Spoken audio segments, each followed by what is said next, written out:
দেখেন কিভাবে pressure cooker দিয়ে আমি মুড়ি ভেজে নিলাম।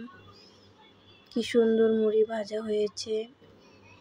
ভিডিওটি দেখতে হলে অবশ্যই আমার পাশে থাকবেন। চলেন ভিডিওটা দেখে আসি। আসসালামু আলাইকুম, সবাই কেমন আছেন? আশা করি সবাই অনেক ভালো আছেন। আমিও অনেক ভালো আছি।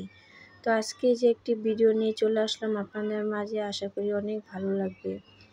যারা নতুন আছেন অবশ্যই আমার চ্যানেলটাকে সাবস্ক্রাইব করে আমার পাশে থাকবেন। আর যারা দেখা শুরু করেছেন অবশ্যই লাইক দিয়ে সুন্দর একটা কমেন্ট করে যাবেন। তো এই যে এখানে কিছু চাউল নিয়েছি মুড়ি ভাজার জন্য।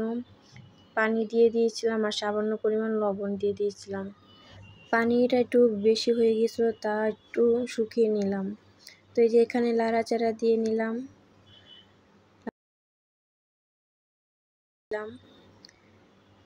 ঢাকনা দিয়ে ঢেকে এবার যে সামান্য একটু আঁচ দিয়ে তারপরে আমি ভেজে নেব। সত্যি কি এরা মুড়ি হবে নাকি অন্য কিছু, দেখতে হলে আমার পাশে থাকেন। তো এই যে ইদানিং ধরে অনেক ভাইরাল হচ্ছে প্রেসার কুকার দিয়ে মুড়ি ভাজা। তো আমিও ট্রাই করলাম আপনাদের মাঝে। কোনো ভুল হয়ে থাকলে অবশ্যই ক্ষমা দৃষ্টিতে দেখবেন।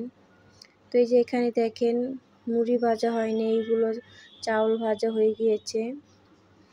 আমরা মোবাইলে কত কিছু দেখে তা বিশ্বাস যাই, এটা না করলে সত্যি আমরা বিশ্বাস দিতে পারতাম না যে এটা কি সত্য নাকি।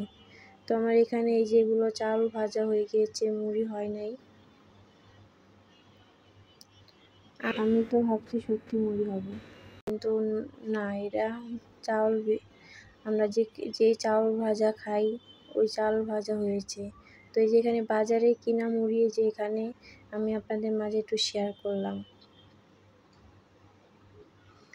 তো এই যে দেখেন এখানে চাউল হয়ে গিয়েছে আর সেখানে এই যে মুড়ি।